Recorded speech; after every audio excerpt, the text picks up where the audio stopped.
Hello, my name is Abraoin and I've been practicing as a funeral celebrant for the last 4 years. I provide funeral services for people from all backgrounds and faiths, including Catholic. I think the reason I became a celebrant, when you've experienced loss yourself, then you know how other people feel about loss. And because of my background, I decided that this was the way I wanted to go to help people in a special way. The celebrant is there to help the family cope, to prepare for the final goodbye with respect, joy, and dignity at a time of great loss. Is it different to what the kind of traditional priest does? Well, the procedure starts with the undertaker will phone me or the family will phone me. And I will go out and visit the family, stay with them for about maybe an hour and a half, and find out all about their loved one. And then I myself handwrite the services, because I feel then I get to feel the person, get to know them a bit. Although I didn't know them in life, I get to know them after they've passed. Is there a spiritual element to what you do, or is it deliberately a-religious? I would be a very spiritual person myself.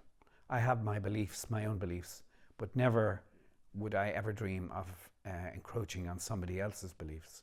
So I go with what the family tell me about. Was the person spiritual? Were they a non-believer? Did they believe what their beliefs were? And I tailor the service to cover that.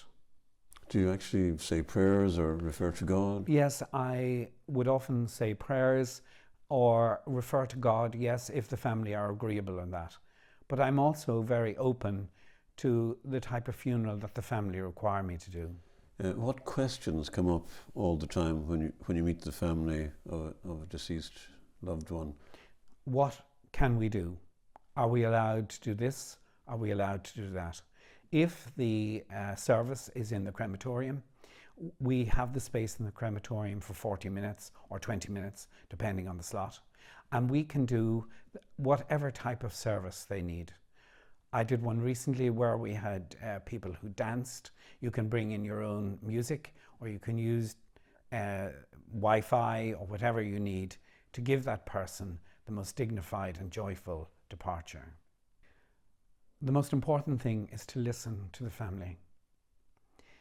They're going through a terrible time, and it's up to me to guide them gently through the process of the funeral without personalizing it for myself. I always remember it's somebody else's funeral, not mine. So a funeral is a really difficult time, but for most of us, we don't really know what's involved. I will advise you on what to do, where to go, and how to do it without any cost. So if I can help at all, call me. What type or kind of funeral can I have working with you as a celebrant? Whatever funeral you wish. You know, a lot of people don't say what they want. More people are talking to their families now. If death is, maybe they're aware that they're going to pass soon, some people will talk about what they require. That makes it much easier on the family. But if you're living with somebody, or if you're married to somebody, or it's your son, your daughter, your mother, your father, you generally have lived with them for a long, long time. So you'll know exactly what they would like. I think it's an understatement to say it's a difficult time for families. It's a devastating time for families. So I just want to say to everybody, please call me. I'm here. The information is free. There's no commitment. I'm here to help you.